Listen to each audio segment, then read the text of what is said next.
Let me preface this by saying this video is not meant to scare you. It's not meant to cause anxiety or chaos, but rather it's to open your eyes, to get a glimpse of what's really going on in society such that you, in your relationship with him, with the peace that surpasses all understanding, that you would take action appropriately because you would research, and this is just a starting point, you would go do your own research and then assess your environment, your family, your geography, and say, what, Lord, should I do in this hour? Because in the book of Acts, chapter 11, it says that Agabus, he stood up, he declared that there was going to be a famine throughout all of the land. And guess what the disciples did?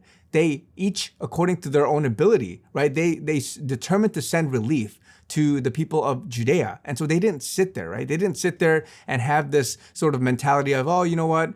Just whatever happens, happens. The Lord will take care of it. If a building is burning and you are sitting in the middle of it, all the walls are crumbling down, you will be moved to leave the building because it's on fire, right? And so there's some aspect of wisdom and preparation, because especially as you do ministry, as you go out and send relief to the modern day version of Judea, where people that are in need, they would want to be ministered through mercy ministry. So this is what's happening right now, guys. A lot of people, they were laughing, right, with the declaration of the famine. I gave a prophetic word last year around November, October timeframe of getting ready, getting the body of Christ ready. Now, a lot of people are saying, surely that can't happen in this day and age. Surely, with all the abundance of food and water and things like that, there's no way. And they were laughing it off, right? But now, as you see the season, right, as you see different clues of things coming together. I talked last week or the other week about the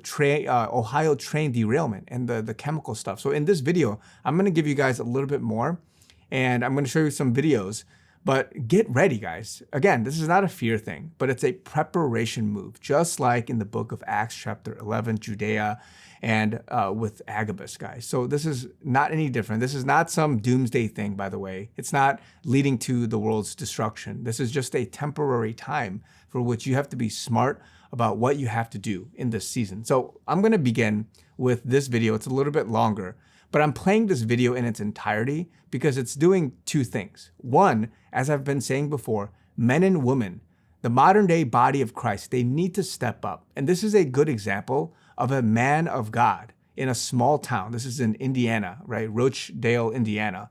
A man of God is stepping up and in his local body, he's doing something about it, right? This is a grassroots effort. I've been talking about how men and women of God in their family, in their church, in their community, in politics, and in social justice, whatever it is, you have to step up in this time. You have to send relief. You have to give information. And you can see clearly how this man is being moved to speak the truth because he was researching it. He wasn't just going with the flow of what the media is telling you, and he's doing things to help other people. And the second thing it's doing is that it's getting you just primed, right? A lot of people are doing deeper research, and you can just get a summary of what's going on and just understand the intensity and the urgency of what really these things are about, especially with the dioxins. So I want to show this clip. It's a little bit of a viral clip. Some people may have seen it already, but it's a small town in Indiana. And even these guys, they're getting ready. So let's watch this video. Let him go first. Let him go first.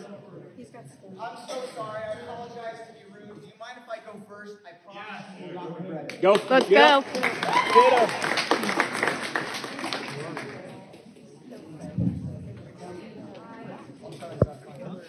My name is Rudy Guerrero. My wife and I found our dream property a year ago in Rochdale, and we moved here. We have 5 kids. We homeschool. We're Christians. We're conservatives. We love God. I'm an ex-scientist. I've done virology research. I've done microbiology. I no longer do that now, but I intimately dove into this topic as soon as it happened. And yesterday, my mom called me and told me it's coming to my backyard. So I'm going to take about 90 seconds to inform you about something that no one is wanting to talk about. And that is a word called dioxin. D-I-O-X-I-N. Dioxin. And when the train that had chlorinated chemicals combined with ordinary hydrocarbon plastics, it created something called chlorinated dioxin. This just so happens to be the most toxic compound that man knows. It was accidentally discovered in 1949 when there was an explosion in the Monsanto facility in Virginia. And from then, they've been doing numerous studies, and they know that it is a multi-generational toxin that will impair the fertility of your children, that will cause cancers, that if your children do have babies, they will suffer miscarriages prior to having those babies, and it is a slow toxic death. Now, furthermore, dioxin was the pernicious compound in Agent Orange. We all know Agent Orange, all right? In Vietnam, that is why Agent Orange was so toxic, is because of dioxins. It is what is called a PBT, persistent, it doesn't go away, bioaccumulative, meaning it goes into the water, it goes into the grass, the cows eat it, we eat the steak, the dairy, the cheese, it comes to us. A nursing mother passes it along to her suckling child, okay? It doesn't go away. And it is toxic to degrees that are actually mind-boggling. Dr. Peter Montague, PhD, Environmental Research Foundation, gave this example. With 325 milligram aspirin, all right?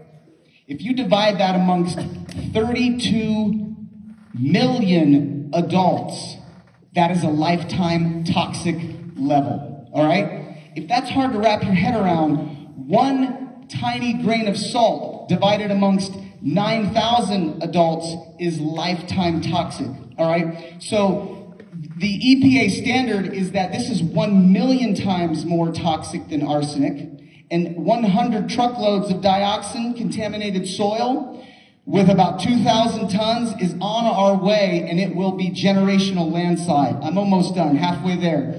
Learning from our examples of the past, there's a city called Times Beach, Missouri. Times Beach, Missouri.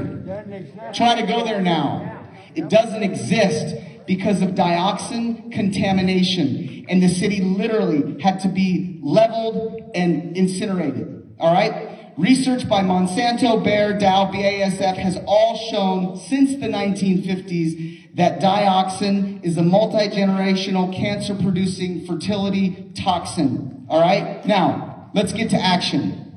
There have been companies, and our owners are in Chicago. I don't know how many of you live next door. I believe you do. Do you, sir? You do not. Okay. So, what the company could do is they could do the right thing and say, you know what? We're a profitable company already. We should not be receiving these dioxin-contaminated materials here in this community. So we're going to do right. We're going to do right and risk the consequences and say, no, keep it there, deal with it there, because the city of East Palestine should be contaminated. And you would be loved in the community for that. Now, again, you have to understand the gravity of the situation, right? It's not a fear thing, but an education thing. And as a side note, listen to how this man speaks with boldness, right? With boldness, because he's coming out and he's educating people about what's going on, sounding the alarms. Now, here's another news clip. It's already beginning to happen, as I've been saying in the title of this video. Bottled water is being pulled from the shelves. Watch this video. New at 11 now, bottled water is being pulled from Stop and Shop stores in New Jersey. This involves the 1-gallon bottles of Acadia spring water because it was sourced near the site of the toxic train derailment in Ohio. Now, the company says that their supplier is testing water quality regularly, and if the tests continue to show that there are no safety concerns, the products will return to stores. Other sizes of Acadia water are produced at different locations and not impacted.